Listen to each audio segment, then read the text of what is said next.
Coucou les chats, j'espère que vous allez bien malgré le temps qui est en train de dépérir. Là, au moment où je tourne cette vidéo, il pleut des cordes, c'est un truc de malade. Bon, ça va passer. Aujourd'hui, une vidéo que vous m'avez beaucoup demandé sur Instagram, ce sont les cadeaux qu'Axel a reçus pour ses 1 an. Donc ce que j'ai fait, c'est que plutôt que vous montrer que les cadeaux qu'il a reçus pour ses 1 an, j'ai sélectionné ceux avec qui il joue le plus, parce que maintenant ça fait 1 mois qu'il a eu 1 an, hein. Mais j'ai gardé vraiment ceux avec lesquels il joue beaucoup, et j'ai rajouté d'autres jeux que j'avais déjà peut-être de Léo, ou que voilà, qui traînaient chez nous depuis un certain temps, avec lesquels il joue beaucoup maintenant. Donc en fait cette vidéo qui était à la base les cadeaux d'Axel se transforme en la vidéo des jeux d'Axel. Les jeux qu'il préfère quoi. Voilà, vous avez compris. Voici le premier jeu dont je vais vous parler, c'est le garage Little People. Donc c'est un garage, il y a un ascenseur pour monter jusqu'en haut du garage. Ça vient avec 2 petites voitures, les petites voitures qui descendent la rampe, enfin bref, lui s'éclate à jouer avec ça. Parmi les jeux qu'il a reçus à son anniversaire, ce petit puzzle de Jeko. Jeko c'est une marque que j'adore, ils font des trucs super pour les enfants. Là c'est un petit puzzle tout simple et en fait sous chacune des pièces se cache un animal. Donc là il y a un éléphant, un lion et un petit singe. Voilà, c'est tout simple mais il adore jouer avec. Voici le livre interactif Comptine de Fisher Price qui était déjà à Léo mais avec lequel Axel joue énormément en ce moment. Il adore, il ouvre et il y a des petites comptines.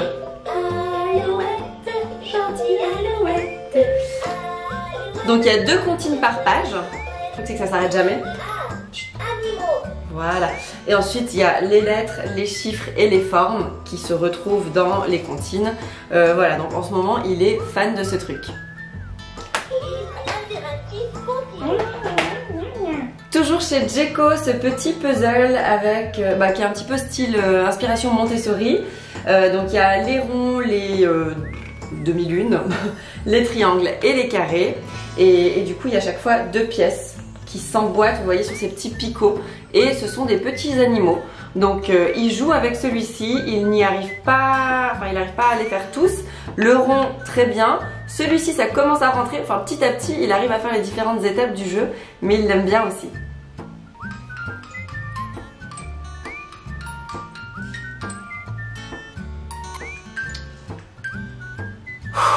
On a reçu cette petite boîte à musique avant la naissance d'Axel et elle est dans sa chambre depuis toujours. Et il commence maintenant à jouer avec. Alors c'est pas vraiment un jouet, c'est une boîte à musique. Cela dit, le fait qu'il y ait des petits personnages dessus, ça en devient un jeu pour lui. Donc on la remonte et il faut poser délicatement les petits personnages qui se mettent alors à danser. Et il peut jouer avec cette petite boîte pendant 15-20 minutes facilement. Par contre, il faut rester à proximité pour remonter parce que ça, il ne sait pas encore le faire tout seul. Et la marque, c'est Ulysse, couleur d'enfance. Voilà. Je lui ai pris ce petit puzzle de la marque Abba. Je ne connaissais pas du tout cette marque, H-A-B-A, mais en tout cas, c'est vraiment super. Du coup, il est tout le temps en équilibre. C'est ça qui rend le truc un petit peu difficile. Donc, certes, il faut encastrer, empiler les petites pièces. Mais il faut le faire aussi en pensant que la structure va bouger. Donc ça rend le truc super intéressant. Donc aller mettre le petit rondin de bois et aller empiler les différentes petites pièces. Il l'adore et il le fait vraiment avec minutie, avec ses petites mains, c'est trop mignon. De la marque Little People, il a reçu également à son anniversaire cette ferme qu'il adore, il joue tout le temps avec et Léo aussi joue vachement avec. Voilà, quand c'est ouvert c'est quand même assez grand. Et ça se plie et ça se porte avec une poignée, donc c'est très pratique à déplacer de pièce en pièce. Donc très pratique à déplacer, ça fait un tout petit peu de bruit. Bon, il y a quand même un petit peu de chanson, un petit peu de blabla évidemment. Voilà. Et puis il y a tous les animaux. Alors là je ne les ai pas tous retrouvés pour la vidéo. On a donc le petit cheval. On a la petite vache avec son veau. On a le petit cochon. Voilà. La poule. Cote-cote. Et évidemment, pas de ferme sans petit fermier. Voilà. Et vraiment, il kiffe trop cette ferme. Énorme succès sur Instagram. Quand vous avez vu ça dans mes stories, vous êtes nombreuses à m'avoir demandé la référence. Ce sont les blocs sensoriels de la marque Tikit. Et franchement, ils sont super cool. Alors, en fait, par exemple, il y a les triangles qui viennent avec les petites billes. ou alors avec le verre coloré, enfin c'est pas du verre, c'est du plexi, hein, évidemment ils sont pas fous colorés, donc ça aussi il adore le mettre devant les yeux pour voir la vie d'une autre couleur. Ça vient également avec du liquide et des paillettes, et aussi avec du sable. Voilà, donc on a les triangles en vert, on a les demi-lunes avec le jaune, les petits carrés c'est avec la couleur rose, et puis les rectangles c'est avec la couleur bleue, et à chaque fois ils viennent dans ces 4 matières différentes. Et alors là il peut construire plein de trucs. Léo aime aussi beaucoup jouer avec, il s'amuse bien, il les empile, il essaye de faire des tours, des châteaux, enfin voilà, franchement c'est le principe d'un cube, enfin des jeux en cube, sauf que là comme il y a des formes différentes et qu'en plus à l'intérieur il y a des trucs, que ça fait du bruit, c'est hyper intéressant, il les adore. Ensuite j'ai commandé ces petits animaux, donc là on a un petit lion, l'éléphant, l'hippopotame, il y a des petits grelots à l'intérieur, j'en ai plusieurs aussi mais je les ai pas tous retrouvés évidemment, les jouets se perdent, hein, vous savez ce que c'est, derrière, sous les meubles, un peu partout, et tout d'un coup on les retrouve à un endroit complètement inopportun, complètement bizarre. Bref, donc ces petits animaux, ce qui fait leur particularité, c'est que ce sont des petits animaux qu'on peut prendre dans le bain par exemple, mais à la différence des animaux du bain, ils n'ont pas de trou. Vous savez ce fameux trou dans lequel vient se nicher de l'eau et qu'il faut vider à chaque fois après le bain?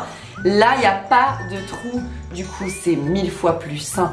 Parce que je sais pas si vous en avez entendu parler ou si vous avez pu le constater simplement dans vos jouets de bain.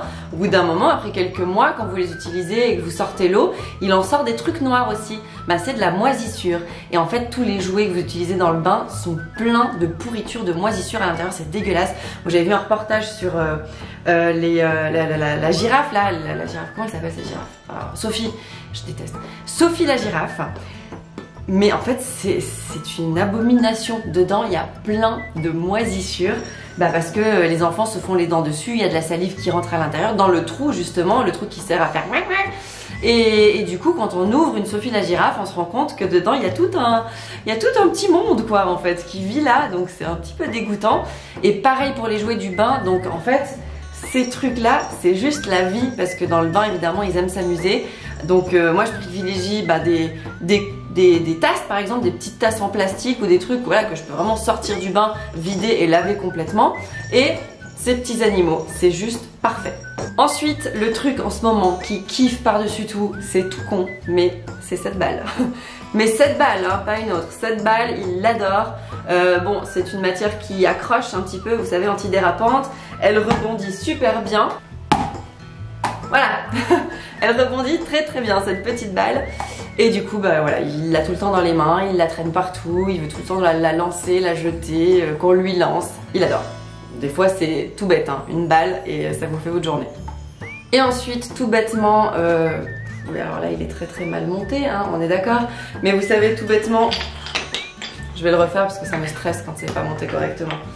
Voilà, la petite tour de rondin de bois qui fait, qui défait, qui refait, qui redéfait. Évidemment, il ne le fait pas du plus grand au plus petit, mais petit à petit, j'essaie de lui apprendre. Et je sens que ça va vite rentrer parce qu'il apprend très très vite, ce petit Axel. Voilà, donc ça aussi, c'est un indispensable jeu à la maison. Voilà mes petits chats, je vous ai présenté aujourd'hui donc tous les jeux avec lesquels je joue le plus régulièrement. Il y a plein d'autres trucs évidemment. En ce moment, il aime bien être sur un porteur, vous savez, il a la voiture Cars de Léo qu'il avait reçue à ses 1 an d'ailleurs, Léo, pour se mettre dessus et avancer. Et il adore être là-dessus en ce moment. Enfin, il y a plein d'autres jeux avec lesquels il joue, mais vraiment ceux-ci, c'est ceux avec lesquels il joue le plus souvent. Je vais vous montrer 2 trucs encore très vite fait que j'ai acheté pour son anniversaire et avec lesquels il ne joue jamais. Bon, il y viendra peut-être. Mais c'est dommage parce que je trouve super sympa, c'est un boulier. Donc je commence à m'en servir avec Léo du coup pour vraiment apprendre à compter, à comprendre la quantification des choses plus que les chiffres. Donc du coup c'est plutôt un cadeau pour Léo finalement. Et puis je lui avais pris aussi un petit miroir comme ça pour qu'il puisse se regarder. Alors quand il l'a sous la main, il se regarde, il rigole un coup, mais après il passe vite à autre chose. Donc il joue pas énormément encore avec ça. Mais bon, je regrette pas cet achat du tout, hein, je regrette pas de l'avoir. Mais pour l'instant c'est pas un de ces grands kiffs. Bref, de toute façon les enfants ça change tout le temps en permanence, vous le savez. J'espère que cette vidéo vous plaira et vous aidera à vous inspirer, à trouver des idées si vous arrivez gentiment au 1 an de vos petits ou pour la suite, pour Noël aussi, ça peut peut-être vous donner plein d'idées de cadeaux de Noël parce que là, hein, mine de rien, vu le temps en plus ça s'y prête bien, c'est bientôt Noël, il faut commencer à s'activer avec les cadeaux et tout ça. Donc n'hésitez pas, si vous avez encore des questions, vous me les mettez en commentaire. Si vous avez d'autres idées de jouets pour les enfants de 1 an, des jouets qu'ils aiment particulièrement, vous les mettez aussi en commentaire, comme ça on peut tout échanger ensemble. Et puis voilà, j'ai tout dit, je vais boire un petit coup, parce que mine de rien, j'ai plus de salive. Alors cette tasse, la gueule de bois du siècle, évidemment, n'est pas du tout appropriée à mon état. Je n'ai pas de gueule de bois, vous pensez bien. C'est une tasse que j'ai depuis l'Uni. Je l'avais reçue de ma meilleure amie pour les lendemains difficiles parce que je bois des litres de thé. Et du coup, je l'ai gardée parce que c'est tellement cool d'avoir une tasse de 1 litre. Non mais regardez la dose quoi. Trop bien. Ça va, sinon je vous raconte ma vie, pas de soucis. Plus aucun rapport avec la vidéo. Bon, en tout cas, je vous fais plein de bisous. Je vous remercie d'être là, toujours plus nombreux, d'interagir, de mettre vos expériences aussi en commentaire. C'est toujours super agréable d'échanger. Et puis, je vous retrouve la semaine prochaine avec une toute nouvelle vidéo. Bye mes petits chats.